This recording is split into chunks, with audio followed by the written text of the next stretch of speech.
Today, we'll be discussing the must-have conversations to connect with your aging grandparents and parents. Yeah.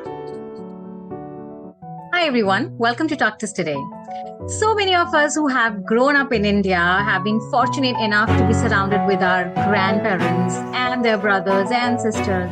Basically, been exposed to many generations of families together.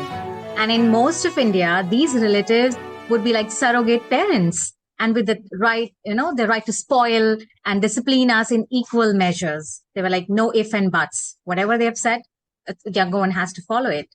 And in fact, many times, even if our parents permitted or allowed us to do something, but our grandparents or grandparents, sisters or brothers, or they like buttled in and said something, shouldn't be allowed, her wishes would be honored above everything. Anyone of them couldn't say a single word beyond that. And despite that, the times we spend with all our extended relatives have always been so much fun. All of us cousins having fun together, hearing their stories. The elder ones, they would tell us about what their childhood was like and what our parents' childhood was like. It was so beautiful to listen to everything. It was like it's so amazing. Absolutely. So like I grew up in a little more modern setup, but traditional households, the mothers barely had a say in the upbringing. It was everybody else. And nobody really minded it well because it was like, okay, so they have their best interest. But the thing is that no matter where we were in India, we all had unlimited access to all this rich heritage. And yet we were too young to even realize the value of all that we were learning, right? It was amazing. Namita, and a lot of people have been talking on this channel forever, that we moved from Canada to India when I was still young because my parents wanted to be close to the parents. And we lived with my paternal grandparents. And I always loved the stories. I mean, I was a storyteller from the get-go. So I would, without realizing it, I was sitting with my grandmother and my grandfather and hearing this Pandora's box of stories. So I learned so much. But sometimes when I'm sitting with my dad and I'll be like, no, that's not how it went. It went like this. And he's like, yeah, you used to sit with mom and like you heard all. So my struggle when they were forced to migrate from their homes in the newly partitioned India, how my grandmother married really young, but her mother-in-law was like the reason that she she was so happy. It wasn't my grandfather at all. My father grew up with his paternal grandmother and my mother and her aunt because she was the youngest of 6 siblings. So like all these things, I have these stories embedded in my brain because I repeatedly heard them from my grandparents and my aunts and uncles. And truly what a treasure it was to have, right? Yeah. And it was so smooth talking to them, connecting with them, right? And up with them. So for us, it wasn't difficult and still is not difficult to connect. Right. Yeah. And today, we hear so many people say that, oh, they don't know how to connect with their parents, with their grandparents. And that's why, what is that? So that's why we decided to make a list of questions and conversations which everyone should have with their aging grandparents, parents, or even uncles and aunts. So, Simrit, my favorite question and, conversation starter always is about how did they meet their partner? Things were, things were so different then, it was such an eye opener on how things were there and how things have changed. Even it was fully arranged set up for them. It used to be in India, like 50 or 70 years ago, right? Yeah. This question always brings about nostalgia and which relatives suggested the girl or the boy.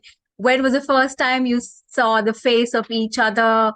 And it's been so much joy. It brings out so many hilarious anecdotes and memories when they talk about it. So how did you meet? I find is always a great conversation starter anywhere. And it's always a great trip down memory lane. And I know like some kids who will find it difficult, they'll say, you know how it was, and parents are shutting down. But you got to leave it open-ended. Nahi, I know aapko suggest kara tha, but how did you feel? You got to encourage them to talk. Yeah. So I love those, and I know every story about all my grandparents and my parents and all the aunts and uncles who suggested what. It was fun. So my favorite discussion with my grandparents was usually, I was a history buff.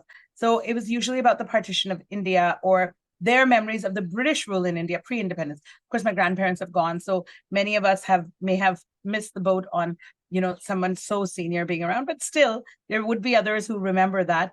Whenever we read or study about the pre-partition era of India, it's very two-dimensional, but hearing first-hand accounts, how my grandfather got stuck there, he had to convert his religion to escape, and hearing actual stories of how our families were uprooted from their homes and they ran with literally just the clothes on their back and the kids in their hands. I mean, my father even loves to tell the story of how he felt when Neil Armstrong reached the moon and how unbelievable it was and how the college kids were laughing. Like, seriously, we're going to the moon now? We can't even get a visa to Canada. Like, it was hilarious. So, And I mean, I not believe, Simrit, sometimes my father would come up with some information, some incident, and my mom would be like shocked. Really? I didn't know you were like that. What happened to you? Why did you change? You were like that when you were in your college. So yeah, yeah. it's so amazing. So, Yeah. for you guys out there, if there are events that shaped the world all and had an impact on all of them or in the world, ask them how they felt, because even like going into micro, people all got affected by world events. So it's like COVID hit the whole world. Like, you know that. Yeah. So keep that in mind and try to connect with people. Yeah. Absolutely. And what I really love to do is to dig up those old photographs of the family and ask my parents if they remember when was this taken or what was going on then. So, and the stories become long-winded and they discuss how and why they took those pictures. After all, we all know photography was a bigger deal then it is now. So most pictures we take constantly now. 30 years from now, we may not even remember where were those pictures taken. But they remember it because I don't remember last year's. Why was this picture? exactly. And earlier we had to be very careful because it was just like 24 clicks camera roll and every picture was precious, right? Absolutely. Go to a store to get it developed. Oh God. Yeah. I mean, that was something. And once you know the background of the picture, you can keep it with those notes. So in future, you'll remember as well. And I love lovely idea. Yeah. So you're nice and you're like really like sophisticated and like decent, and I'm a troublemaker. So I love to ask my parents and grandparents, so why did that fight happen between the bua or the chachi or the whatever and aunt and uncle, and hear more family gossip. When I used to ask my grandmother, she used to get so animated, and I would learn about the family secrets and deep dynamics of the family, because she thought she was from a more well-to-do family because her father sent a bed with her and whatever. And as you get out of these conversations, the parents also become more energized, proving, you know what, we were right. See, she didn't call us properly to this wedding and whatever, and why the fight happened. And then they remember small details, which is so good for their memory muscles, right? I love it for me, but it's good for them too to keep talking like this. oh yes. And Simrit, we have like farm, and farming has always been their, main occupation, or I would say full-time thing.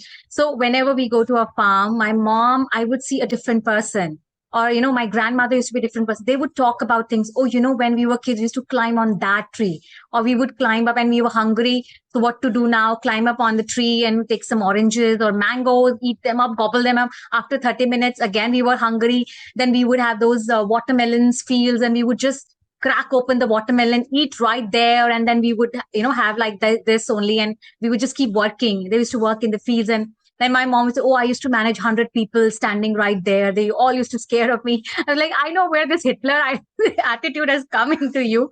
So, which was like amazing. And, when my daughter is also walking around these days, so she will say, Nani, tell me, what did you do when it was like this? How did it learn how to grow this particular plant, that this time you have to water it, or this time you have to put manure in it? How did you learn that? And she was like, my father told me. I used to walk around along with her all the time, with him all the time, and he would tell me this is the time and this is how I learn everything. It's like, okay, I'll remember it. That's what she would say. Like, so Isn't that gorgeous? So it becomes a part of your genetic makeup. Like, these things are but that pass on becomes genetic makeup. Like what you're saying with the farming, I see it from my husband's side, and my son, when he goes, he gets so excited to go to the farms because he knows his grandfather used to till that land. And so when he walks there, I can see, and he's not as outgoing or aggressive as I am, or, but you can see a shift in his personality that, yeah, my grandfather was here, my grandmother grew, and his grandfather is no more. So for him, it's becoming a part of even the DNA, it's becoming part of genetic memory and genetics. And It's they feel amazing. bonded. They feel bonded with their ancestors. So Yeah. hearing these stories is giving them bonds, Yes. memory, unbelievable. Like the experiences they're getting, nobody can. I feel that like no books can teach you that. Yeah, that's true. That's definitely true. So today we do have a real takeaway. Time flies by so quickly, guys. Please spend it with your loved ones, whether it's your grandparents, parents, uncles, aunts, neighbors. Become their friends, have long conversations, get to know them, and if possible, travel with them, go on outings with them. Make sure your children spend that time with them as well. And remember to have patience and listen actively, because Most it's not important. easy. Not old, guys. Yeah. Well, they teach patience. That is the most important one, And just like you deal with little kids and you have to learn patience, similarly, take that time out for your parents and grandparents. Yeah. It'll enrich your life. For sure. Well, that's all on Talk today. Hope you enjoyed our today's episode. Is there anything that you want us to discuss on our show? Do mention in the comment section, or you can email us at hello@talktoustoday.com and let your friends know where to find us. And please don't forget to hit the subscribe button and hit the bell to stay notified of our new videos every Friday at 6 p.m. Thanks for joining us on Talk to Us Today. Remember to talk about Talk to Us Today. Keep smiling, keep laughing, and keep talking, guys. See you guys next Friday. Bye.